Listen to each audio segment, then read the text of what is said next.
Don't know how to network? Have you ever thought of using a book to network? This is for me.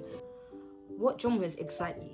But have you ever seen someone on a bus, on a plane, on a train? Obviously, you gotta read the room, ladies and gents, if you know what I mean. And these sort of questions, you can just form a conversation. Hi guys, happy World Book Day. Whoop whoop. Don't know how to network? Have you ever thought of using a book to network? Why?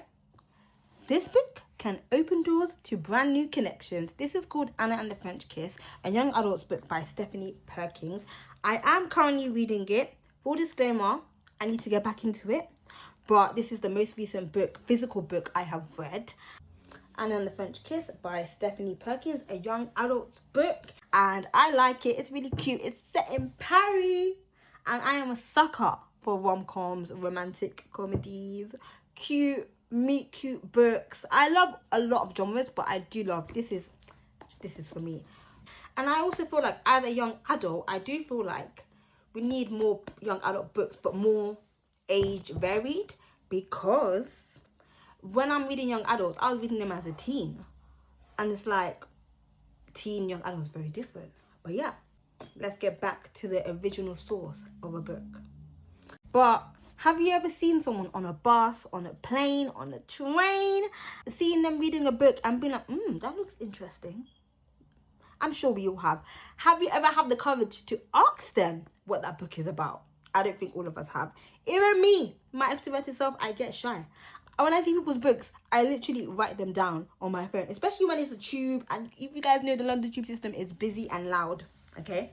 So this is a great way to form connections with new people. You see someone, and like I said, in a bus, a train, or a plane, maybe even a cafe, and be like, ask them these questions. Is that book really worth the hype? I've heard so much about it. Or is it just very good marketing? What are the characters like? What is the plot line like? But you know, it's all about plot line, storyline. Because if the plot is bad, you might have to force yourself to continue. You know, and also thinking about genres, you know, because there's so many books, you can't read every single book, but it's like, what genres excite you? Do you know what I mean? And these sort of questions, you can just form a conversation. Obviously, you gotta read the room, ladies and gents. Read the room, because, you know, as Londoners, we're very like to ourselves. So, you know, you gotta read the room. If they're not really looking like the vibe that they want to be disturbed. But maybe if it was me, I would just try to ask one question. If they're not giving it back to me, they're not picking up what I'm putting down, then I'll be like, okay, I was just like watch a book review or something.